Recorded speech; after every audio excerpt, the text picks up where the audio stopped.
नमस्कार, मैं आपके साथ रंजना रावत और आप देख रहे खबर तो समझिए। सबसे पहले बात उस तूफान की जिसके आने से पहले ही बर्बादी की आहट मिल रही है। पहले यास तूफान की आहट को देखिए, फिर बिहार ने तूफान से निपटने की क्या कुछ तैयारी की है वो भी समझिए।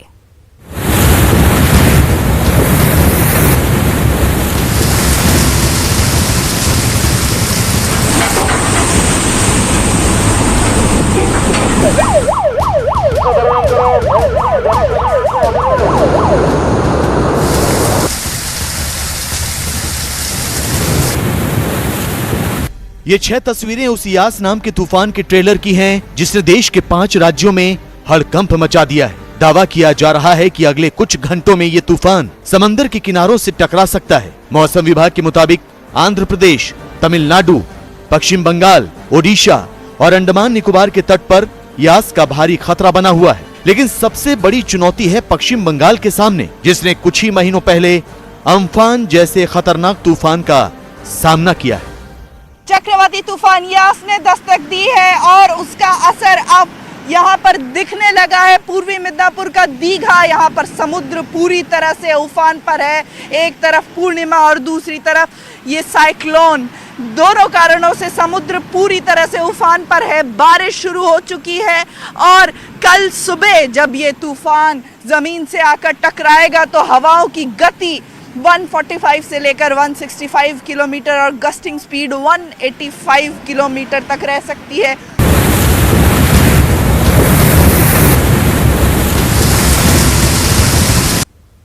चलिए अब खबर को समझते हैं कि क्या कुछ तैयारियां यास तूफान को लेकर की गई है। नीतीश कुमार ने चक्रवाती तूफान यास की तैयारियों को लेकर हाई लेवल मीटिंग की है। नगर निगम को मुस्तैद रहने का निर्देश दिया गया है।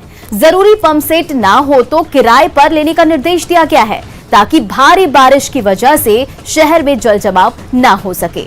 अस्पतालों को व्यवस्था दुरुस्त रखने के निर्देश दिए गए। सभी अस्पतालों के अधीक्षक को निर्देशित किया गया कि वे विशेष टीम का गठन करें। विशेष टीम 24/7 काम करेगी। ऑक्सीजन का सुरक्षित भंडारण भी सुनिश्चित करने का निर्देश दिया गया ताकि इमरजेंसी में इसका उपयोग किया जा सके। यास तूफान को लेकर पटना से उड़ान भरने वाली 21 जोड़ी विमानों का भी परिचालन रद्द कर दिया गया है। चलिए बढ़ते हैं अब अगली खबर की ओर। पूर्णिया के मझुआ गांव में 6 दिन बाद महादलित टोला में तांडव मचाने वाले ज्यादातर आरोपी फरार हैं, जिनकी तलाश में छापेमारी हो रही है। आज गिरिराज सिंह ने मझुआ कांड पर कई बातें कही, जिसमें उन्होंने चिकन नेक का भी नाम लिया। ये वही चिकन नेक है जो सर्जिल इमाम की वजह से सुर्खियों में आया। पहले वो बयान सुनिए, फिर खबर तो समझिए।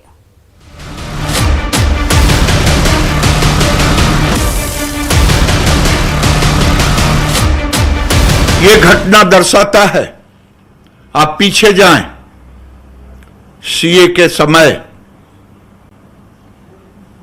सर्जिल इमाम ने कहा था कि चिकन नेक काट दूंगा। ये चिकन नेक है क्या? पूर्णिया किशनगंज से उठते हुए, बंगाल से उठते हुए 19 मई को पड़ोस के जिस टोले से आई भीड़ ने महादलित टोले पर हमला बोला, 13 घरों को जला दिया, एक चौकीदार की हत्या कर दी, घर में घुसकर महिलाओं बुजुर्गों को तलवार और साइकिल की चेन से पीटा। क्या उन आताताइयों के घरों पर हमला होने पर भी सियासत से लेकर सोशल मीडिया तक ऐसा ही सन्नाटा पसरा होता? मझुआ पर छाई चुप्पी को लेकर ट्विटर पर सेकुलर गैंग से सवाल पूछे जा रहे हैं। मीम्स के जरिए उन्हें झकझोरने की कोशिश हो रही है, जो किसी को एक आध थप्पड़ पड़ने पर ही हिंदू मुस्लिम का नारा देकर हैशटैग ट्रेंड कराने लगते हैं। सवाल है अब कहां है वो लोग? केवल उल्टा हो गया होता कि मुसलमानों के साथ ये दुर्भाग्य से ऐसे अत्याचार होता तो आज पूरे देश के पॉलिटिकल टूरिज्म करने वाले वहां पहुंच जाते। राहुल जी खूब।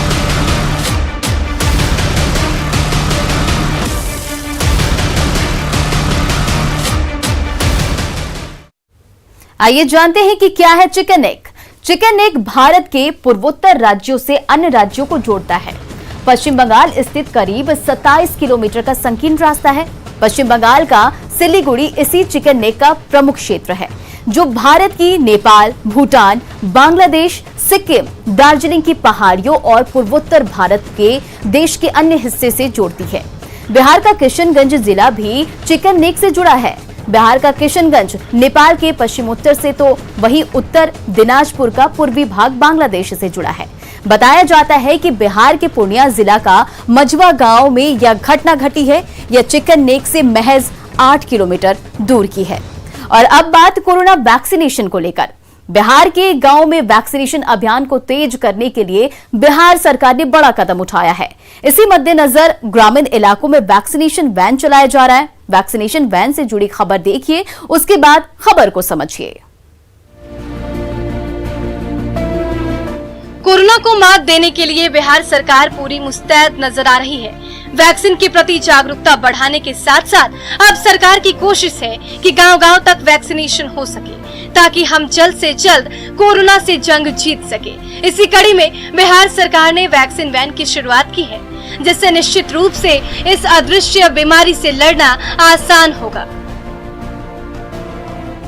गांव-गांव ये जाएगा, पंचायत स्तर पे जाएगा और जाकर के लोगों को जो है वो टीकाकरण करेगा। लोगों को घर में ही टीकाकरण किया जाएगा और इसको लेकर के जो तैयारी है वो मुकम्मल है। आप देख भी सकते हैं कि यहाँ पे पूरी जानकारी दी गई है कि कोविड संबंधी पूछताछ के लिए जो है कौन से नंबर डायल करना है। तो ये नंबर जो है 1070 है, 104 है। तो इस नंबर पे जो है आप डायल करके जानकारी ले सकते हैं कि कोविड का टीका जो है वो कब लेना है, कहाँ पड़ेगा, कैसे होगा, सेकेंड डोज का उसके बारे में भी यहाँ जानकारी दी गई है। कोरोना की वैक्सीनेशन की दूसरी डोज कब लें।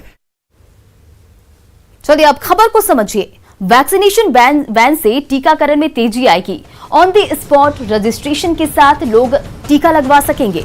ग्रामीण इलाकों में वैक्सीनेशन ड्राइव को बढ़ावा मिलेगा। वैन गांव में जाने के बाद ना स्लॉट लेने का कोई टेंशन रहेगा और ना ही ऑनलाइन रजिस्ट्रेशन कराना होगा। कई लोगों को हाईटेक मोबाइल की जानकारी नहीं है, उनका टेंशन भी दूर हो जाएगा। लोग मोबाइल वैन के पास पहुंचकर मौके पर रजिस्ट्रेशन करा सकते हैं और टीका लगवा सकते हैं। मोबाइल वैन के जरिए वैक्सीनेशन में रोजाना 200 लोगों को टीका दिया जाएगा। इसके साथ ही लोग कोरोना का टेस्ट भी करवा सकेंगे। बढ़ते हैं अगली खबर की ओर। केंद्र स्वास्थ्य मंत्रालय ने 18 साल से 44 साल के लोगों के लिए कोरोना वैक्सीन लगवाने के नियम में बदलाव किया है और अब लोग ऑनलाइन स्लॉट बुक किए बिना टीका लगवा सकते हैं। पहले खबर देखिए, फिर खबर को समझिए कि आखिर सरकार ने नियम में बदलाव क्यों किया।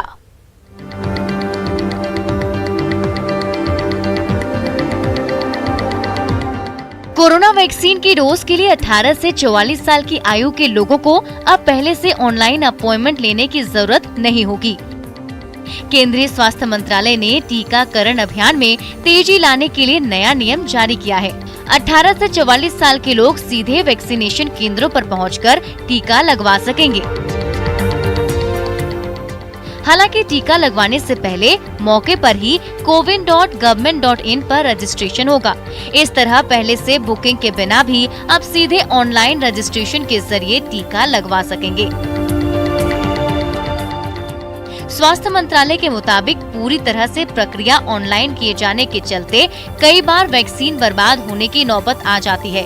इसकी वजह ये है कि ऑनलाइन अपॉइंटमेंट लेने के बाद भी लोग वैक्सीन के लिए नहीं पहुंचते हैं। ऐसे में बिना रजिस्ट्रेशन वाले लोगों को भी मौके पर ही टीका लगाने की सुविधा से वैक्सीन की बर्बादी कम हो सकेगी।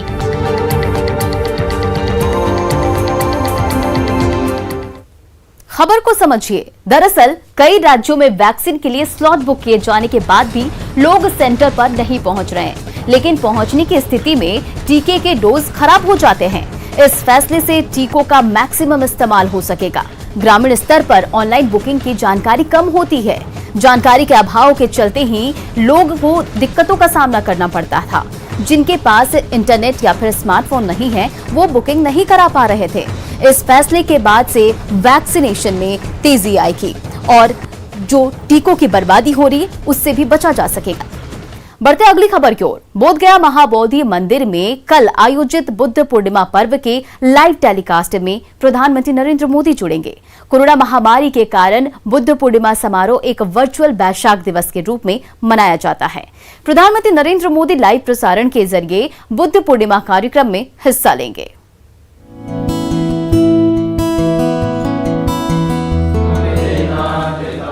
इस साल बुद्ध जयंती बुधवार यानी 26 मई को मनाई जाएगी।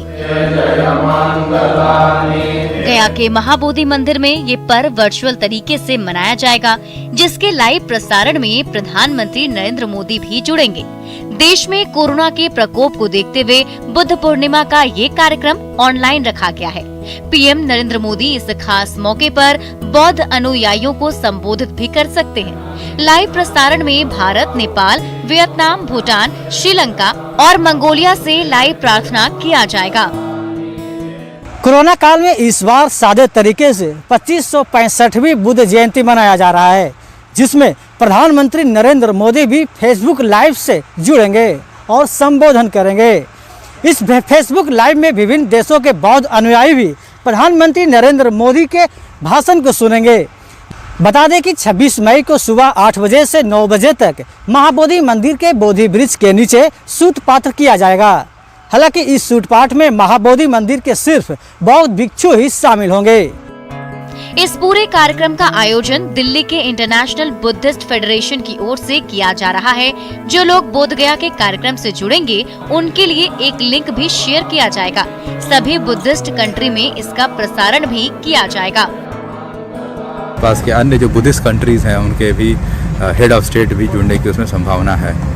और ये हम लोग के लिए गौरव की बात है कि गया का जो महाबोधि मंदिर का भी जो प्रसारण फेसबुक पे होगा, वो भी उसका भी लिंक वहाँ पे उपलब्ध रहेगा और हम लोग उम्मीद करते हैं उसको भी वहाँ पर दिखाया जाएगा। चलिए अब खबर को समझते हैं। गौतम बुद्ध ने बोध गया में ज्ञान प्राप्ति की थी।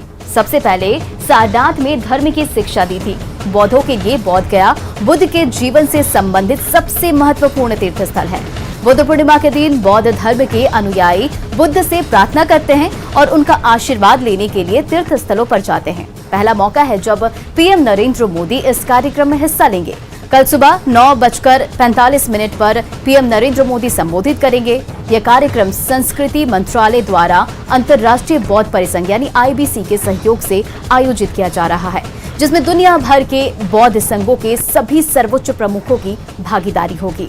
दुनिया भर के 50 से अधिक प्रमुख बौद्ध धर्मगुरु मंडली को संबोधित करेंगे। और अब बात मुजफ्फरपुर के लीची की। बिहार के मुजफ्फरपुर की लीची अब लंदन और दुबई जा सकेगी। लीची को फाइटोसैनिटरी सर्टिफिकेट मिलने पर बिहार के कृषि मंत्री अमरेंद्र प्रताप सिंह ने खुशी जाहिर की है। कृषि मंत्री अमरेंद्र प्रताप सिंह ने कहा है कि सर्टिफिकेट मिलने के बाद अब बिहार के लीची की ब्रांडिंग बेहतर ढंग से हो सकेगी। किसानों को भी इससे सीधा फायदा होगा। बिहार में मुजफ्फरपुर की लीची अब लंदन और दुबई जा सकेगी। लीची को फाइटोसैनिटरी सर्टिफिकेट मिलने पर कृषि मंत्री अमरेंद्र प्रताप सिंह ने खुशी जताई है। कृषि मंत्री अमरेंद्र प्रताप सिंह ने खुशी जताते हुए कहा कि सर्टिफिकेट मिलने के बाद अब बिहार के लीची की ब्रांडिंग बेहतर ढंग से हो सकेगी। फाइटो ये सैनिटरी सर्टिफिकेशन है, तो इसका अधिकार हमें प्राप्त हो गया। अब हम इस प्रकार का सर्टिफिकेशन हम अपने उत्पादनों का स्वयं कर सकते हैं और उसे हम दे सकते हैं, तो वो हमारा अपना ब्रांड होगा और हमारा उत्पादन हम सीधे दूसरे देशों में दे पाएंगे। उसका एक फायदा होगा कि हमारे किसानों को सीधे वैल्यू एडेड उनको उचित दाम मिल पाएगा। अब खबर तो समझिए कि क्या है फाइटोसैनिटरी सर्टिफिकेट और बिहार की शाही विदेश जाएगी तो इसके मायने क्या हैं। फाइटोसैनिटरी सर्टिफिकेट एक तरह का प्रमाण पत्र है। इसमें देखते ही उत्पाद में हानिकारक कीट या बैक्टीरिया तो नहीं, जहां निर्यात किया जा रहा है वहां के लोगों की सेहत के लिए ठीक है। सब कुछ अनुकूल रहने पर भी उस देश में भेजने का फाइटोसैनिटरी सर्टिफिकेट मिलता है। बिहार की शाही लीची विदेश जाएगी तो लीची की इंटरनेशनल ब्रांडिंग होगी। लीची उत्पादन किसानों की आय बढ़ेगी तो अर्थव्यवस्था मजबूत होगी। कोरोना काल में कोरोना टीका किसी संजीवनी से कम नहीं है। कोरोना से बचने यह सबसे अचूक और सबसे कारगर उपाय है। देश के दूर दूर सुदूर गांवों तक ये जानकारी पहुंचे, इसके लिए नेटवर्क 18 फेडरल बैंक और अपोलो के साथ मिलकर एक अभियान चला रहा है।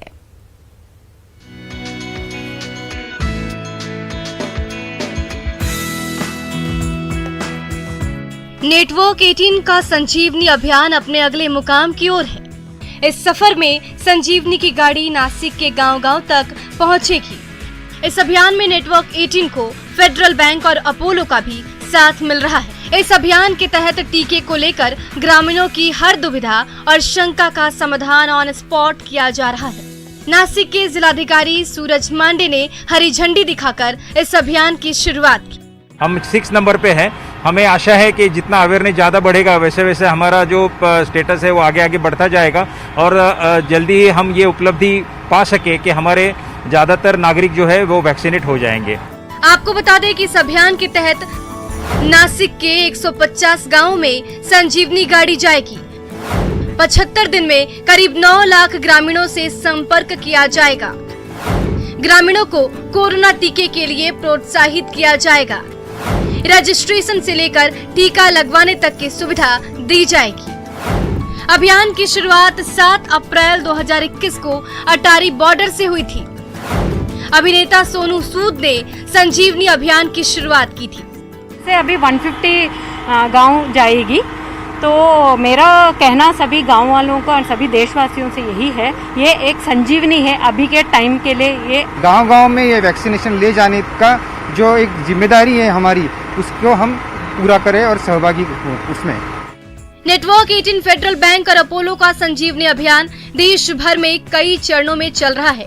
आंध्र प्रदेश के 120 गांवों के लिए ये अभियान 4 जून से शुरू होने वाला है, जिसके तहत ग्रामीणों को टीके के लिए प्रोत्साहित किया जाएगा। Bureau report, news 18 network. देश में कोरोना केसेस काफी बढ़े हैं, ऐसे में मास्क सबसे बड़ा हथियार है। हम आपसे बार बार अपील करते हैं कि मास्क पहनिए। इसको लेकर न्यूज़ 18 ने एक मुहिम भी शुरू की है, #मास्क पहनो इंडिया। आप खुद से ये प्रण लीजिए कि जब तक ये महामारी है आप मास्क नहीं उतारेंगे।